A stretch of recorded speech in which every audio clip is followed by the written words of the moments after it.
नमस्कार। आज हम एक ऐसे सवाल पर बात करेंगे जो सदियों से हमारे समाज में मौजूद है। ब्राह्मण कौन है? जब हम ब्राह्मण शब्द सुनते हैं तो हमारे दिमाग में अक्सर जन्म या जाति पर आधारित एक तस्वीर बनती है। प्राचीन भारत में ब्राह्मण शब्द की जड़ें खोजते हैं। किसी मत संप्रदाय या धर्म के विद्वान को बमण या ब्राह्मण कहा जाता था। बौद्ध विद्वान तथा आजीवक संप्रदाय विद्वानों के लिए सम्राट अशोक ने बमण शब्द का प्रयोग किया है। आजीवक संप्रदाय को बराबर की गुफा दान में दी थी, अर्थात उस समय विद्वान को बमण कहा जाता था। भिक्षु संघ में कुछ भिक्षु अरहत होते थे जो भगवान के प्रतिनिधि के तौर पर गृहस्थों के बीच देसना उपदेश देते थे। वैसे भिक्षु को बमण भिक्षु कहा जाता था। अशोक के अभिलेखों में बाम्हण समणा शब्द मिलता है जिसका अर्थ विद्वान भिक्षु होता है। अशोक के जूनागढ़ अभिलेख में बाम्हण समणा और रुद्रदामन के गिरनार अभिलेख में बमण शब्द है। अशोक के कालसी अभिलेख में भी बभन शब्द है। मौर्य काल का बमण बाम्हन गुप्त काल में आकर बाभन हो जाता है। समुद्रगुप्त का अभिलेख जिस पर बाभनेसु अजीव को, जिसका अर्थ यहाँ आजीवक विद्वानों की बात हो रही है। गुप्तकालीन अभिलेख में बाभन अजीव को यानी आजीवक को विद्वान बोला गया है। भगवान बुद्ध ने इस शब्द को एक बिल्कुल अलग और गहरा अर्थ दिया था।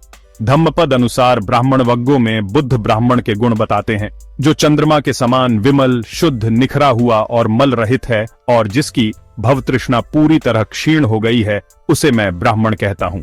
जिसने इस दुर्गम संसार जन्म मरण के चक्कर में डालने वाले मोहरूपी उल्टे मार्ग को त्याग दिया है, जो तरा हुआ पार गया हुआ ध्यानी तृष्णा विरहित होने से स्थिर, संदेह रहित और बिना किसी उपादान के निर्वाण लाभी हो गया है, उसे मैं ब्राह्मण कहता हूँ।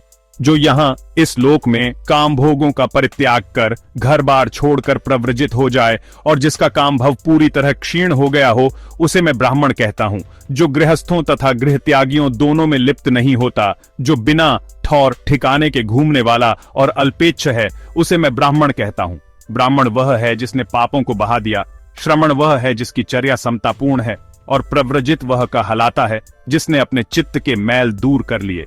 बौद्ध धर्म के अनुसार ब्राह्मण होना किसी कुल या गोत्र में पैदा होने से तय नहीं होता।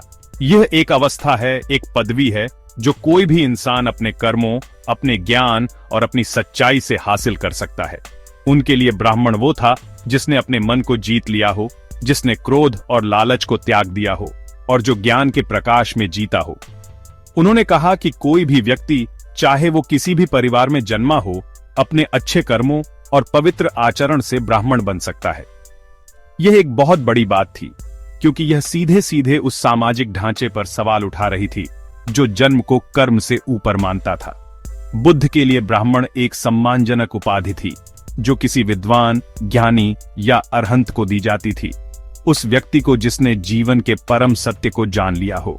तो फिर बौद्ध धर्म में ब्राह्मण का असली मतलब क्या है? सरल शब्दों में कहें तो यह एक आध्यात्मिक पद है। यह उस इंसान की पहचान है जिसने अपनी इंद्रियों पर काबू पा लिया है, जो हर जीव के प्रति करुणा और मैत्री का भाव रखता है और जिसका मन पूरी तरह से शांत और निर्मल है।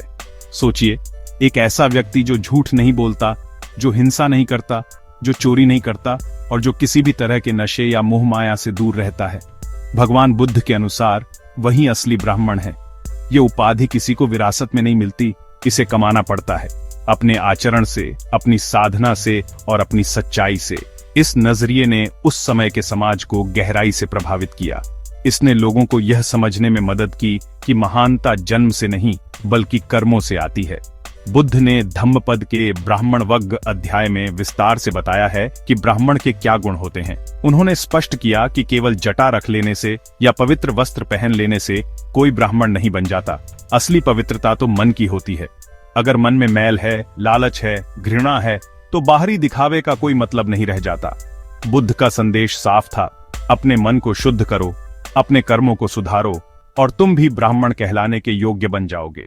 भगवान बुद्ध ने ब्राह्मण के गुणों को बहुत ही सरल और स्पष्ट भाषा में समझाया है। उनके अनुसार पहला और सबसे महत्वपूर्ण गुण है अहिंसा। असली ब्राह्मण वह है जो मन, वचन और कर्म किसी भी तरह से किसी भी प्राणी को कष्ट नहीं पहुंचाता, जिसके दिल में हर जीव के लिए सिर्फ दया है। असली ब्राह्मण का स्वभाव शांत और करुणामय होता है। दूसरा बड़ा गुण है सत्य।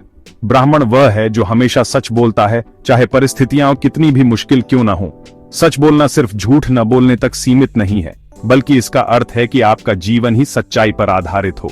आपके विचारों में, आपके शब्दों में और आपके कामों में कोई विरोधाभास न हो।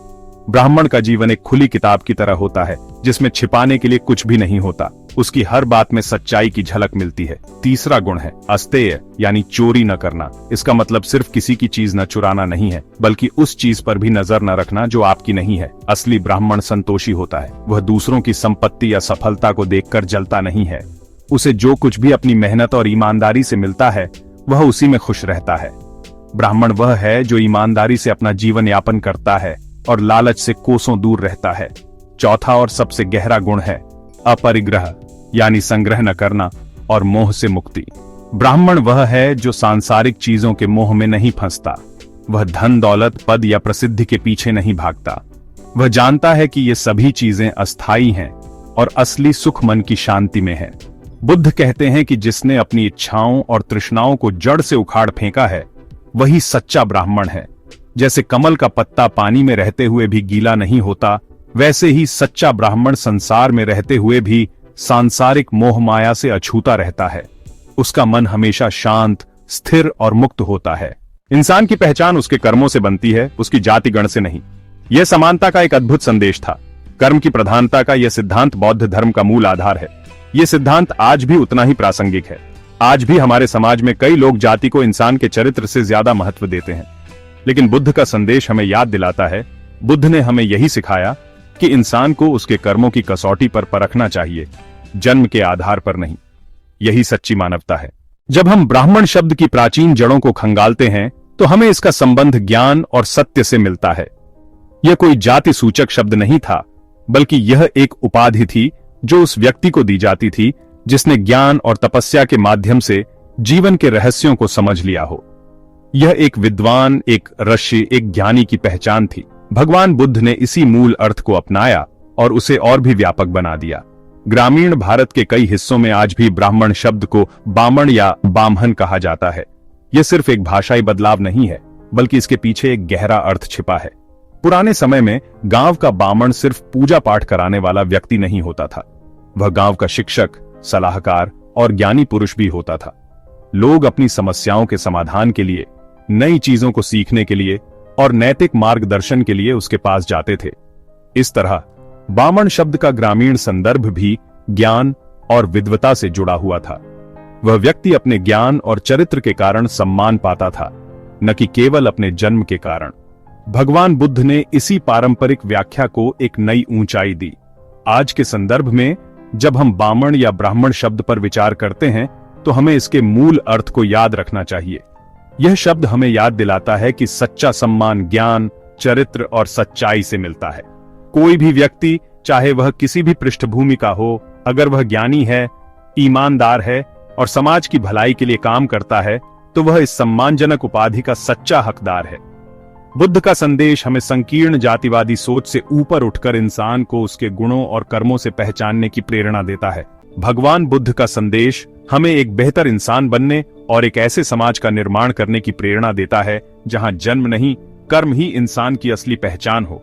और शायद यही सबसे बड़ी सावधानी है जो हम सभी को बरतनी चाहिए। सतर्क रहें, सावधान रहें।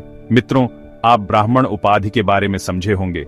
आप समझे होंगे ब्राह्मण कर्म से होते हैं, जन्म से नहीं। धन्यवाद।